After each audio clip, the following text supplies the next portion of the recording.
O Alter Rebbe estava nos explicando o que aconteceu em termos espirituais após a destruição do Beit HaMikdash.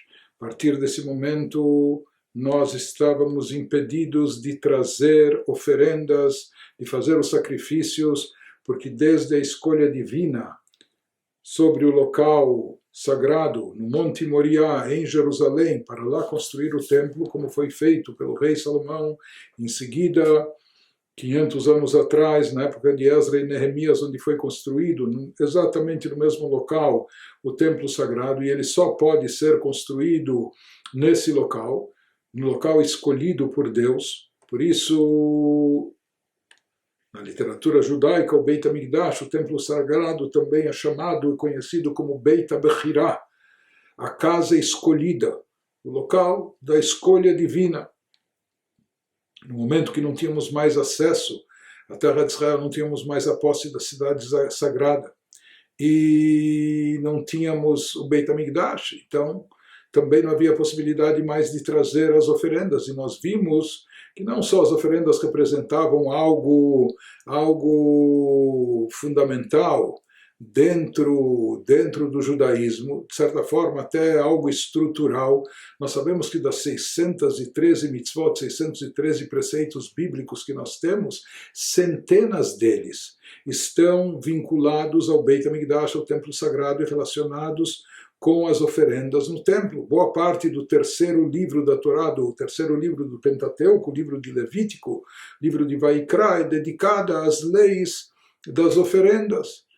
A partir desse momento, mas nós vimos também, o Alter Rebbe nos trouxe que aqui não se tratava apenas de um ritual essencial dentro do judaísmo, trazer oferendas ou a prática dos sacrifícios, etc. Ele nos explicou também, de acordo com a Kabbalah, qual o objetivo e qual o efeito místico dessas oferendas e tudo que elas representavam em termos de elevação do plano terrestre, em termos de elevação de todos os reinos, de todos os elementos do plano terrestre, físico, material, todas as criaturas, e a importância que isso tinha dentro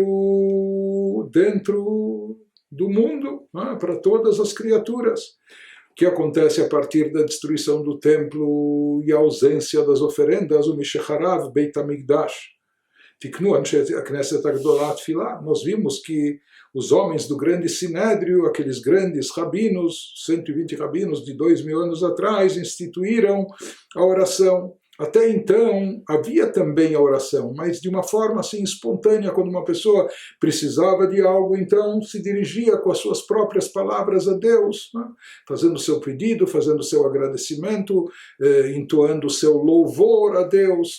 Mas o texto da reza, a escolha de determinados versículos ou capítulos dos Salmos, as bênçãos que foram instituídas, tudo isso vem somente nessa época da destruição do segundo templo por instituição dos homens do grande Sinédrio. E eles então instituíram que no lugar das oferendas e sacrifícios do templo, os sacrifícios no templo eram ofertados animais sobre o altar. No lugar disso, Sheyakriv kol echad nafsho abahamit, que cada um de nós procure sacrificar, ofertar a sua alma animal. Leha'alotá ulekashra beshorsha, elevando-a e vinculando-a à sua fonte, sua raiz espiritual. Sheigam ken meyesod ha'esh, que também é proveniente, também é derivada do elemento fogo. Como nós já explicamos anteriormente, que todos os animais aqui terrestres, eles são derivados no plano espiritual do elemento fogo. Por isso também eles eram colocados, depois do abate, sobre o fogo no altar, e vinha o fogo celestial que absorvia as oferendas. Isso representava que o fogo celestial, quando ele absorvia as oferendas, e o fogo inferior, isso representava que essas criaturas estavam retornando à sua origem espiritual elevada.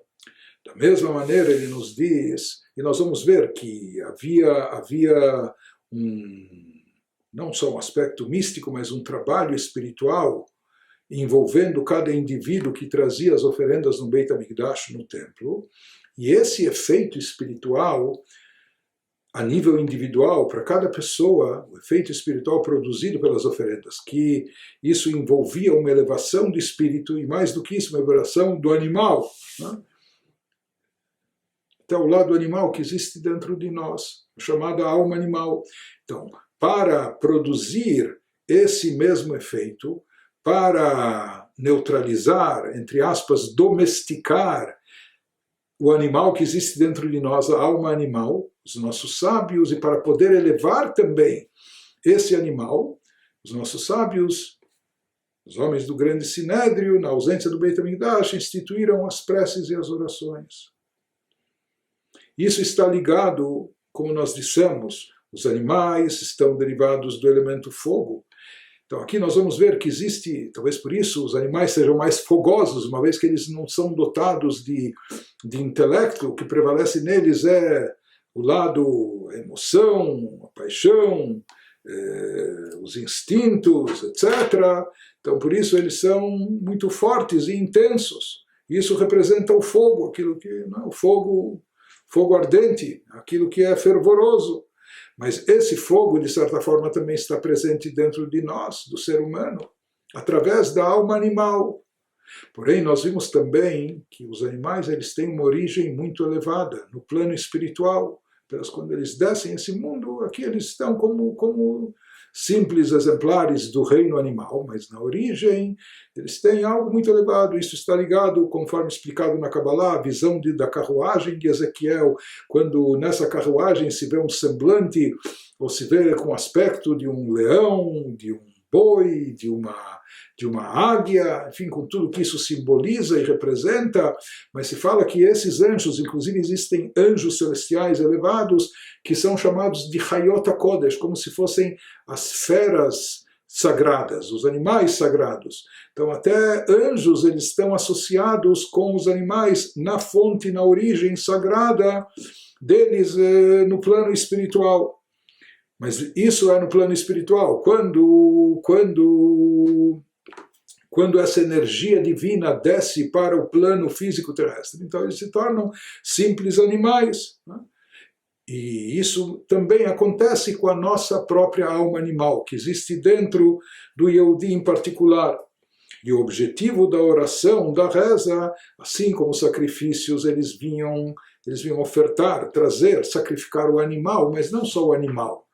Com tudo que aquilo representava, a pessoa trazia não só o animal, a pessoa tinha que dar de si quando trazia uma oferenda no templo. Ele tinha que trazer a sua alma animal. Ele tinha, conforme dizem os nossos livros, às vezes observando o abate, ele tinha que se conscientizar que talvez ele próprio estivesse merecendo ser submetido a tudo isso, em função das suas transgressões, dos seus pecados, etc.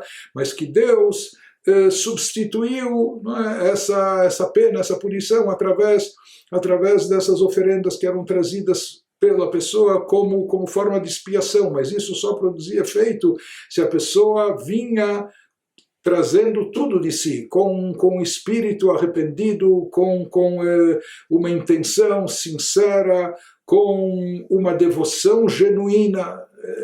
O Beit HaMikdash não era um abatedor ou um açougue onde se abatiam animais, se queimava a carne como se fosse um churrasco. Deus nos livre, aquilo tinha um sentido muito mais profundo. Por isso se criava até um clima lá em volta. Havia até um fundo musical, por assim dizer, os levitas que entoavam canções nos salmos ou tocando instrumentos de corda e etc. Tudo isso visava criar um clima para despertar a intenção, a kavaná, a devoção por parte da pessoa, que a pessoa na hora que trouxesse a oferenda se concentrasse, se conscientizasse, se elevasse. Só então a oferenda produzia o seu efeito, tinha o seu alcance. Agora ele nos explica, em termos mais espirituais, depois da destruição do Beit HaMikdash, sem as oferendas literais, sem os sacrifícios físicos que eram trazidos. Então, ele nos diz, dentro de cada Yehudi existem duas almas atuando. Existe a alma divina, a alma sagrada, que é uma partícula da própria divindade. mas existe também, junto com ela, a chamada alma animal. A alma animal é a alma orgânica que dá vida ao corpo, ao lado físico da pessoa, enquanto a alma divina, aquilo que está relacionado com o espiritual, com o elevado, etc. A alma animal é a alma orgânica que dá vida ao corpo. Por isso, essa alma é chamada de alma animal, porque as suas características se assemelham à do animal. O animal também tem vida, ele também se locomove, ele também procria, ele também se alimenta, ele também tem sentimentos, etc. Por isso, essa alma que tem esse lado, desde o instinto de sobrevivência até a busca do sustento, até a busca dos prazeres e realização, isso no ser humano é chamado de alma animal. Por isso ela é chamada de alma animal.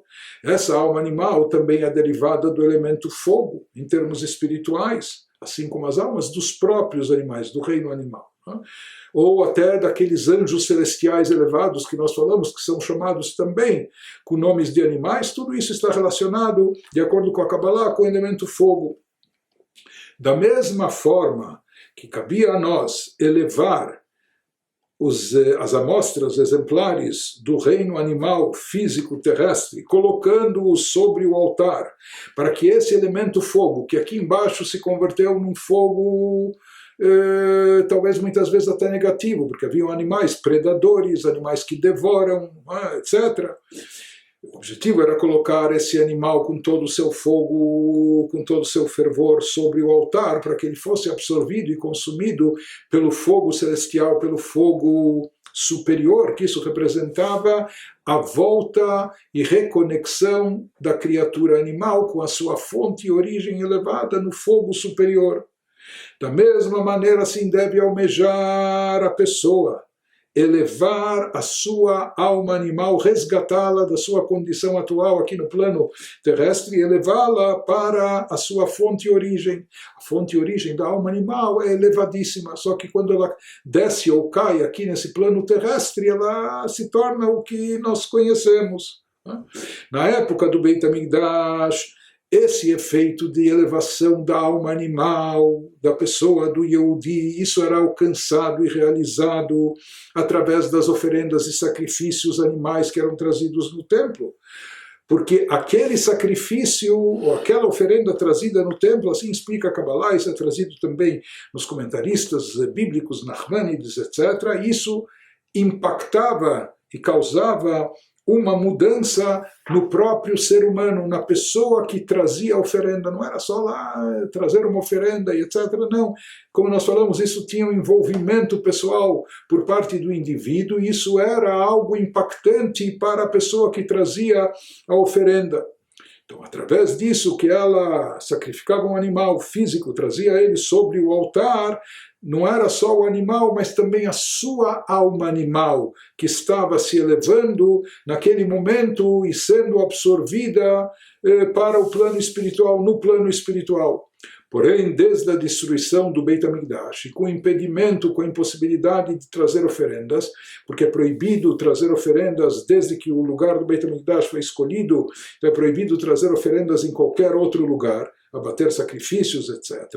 Então, desde a destruição do Beit HaMikdash, os homens do grande Sinédrio, eles instituíram para, no lugar das oferendas e sacrifícios do templo, para produzir, continuar produzindo esse efeito de resgate e elevação para a sua fonte e origem da nossa alma animal, eles instituíram, portanto, as orações, as preces, no lugar dos sacrifícios. Porque isso significa que também, através das orações, através das preces, é possível que a pessoa eleve a sua alma animal para o plano espiritual, para que a pessoa consiga revelar esse vínculo que até a alma animal possui com a divindade, que na fonte e na origem ela está conectada, apenas ela precisa ser resgatada da condição sua, que ela se encontra aqui no plano terrestre, e recuperar a sua essência, aquele vínculo essencial que ela tem com a própria divindade. Assim como esse era o resultado e efeito dos sacrifícios e oferendas que eram trazidas no templo, na ausência do templo e as suas oferendas, os sábios não só que viram por bem, eles instituíram as orações, porque as orações têm o poder de realizar, e esse também é o objetivo delas, de realizar e produzir o mesmo efeito, a elevação da alma animal da pessoa, conectando-a com a divindade.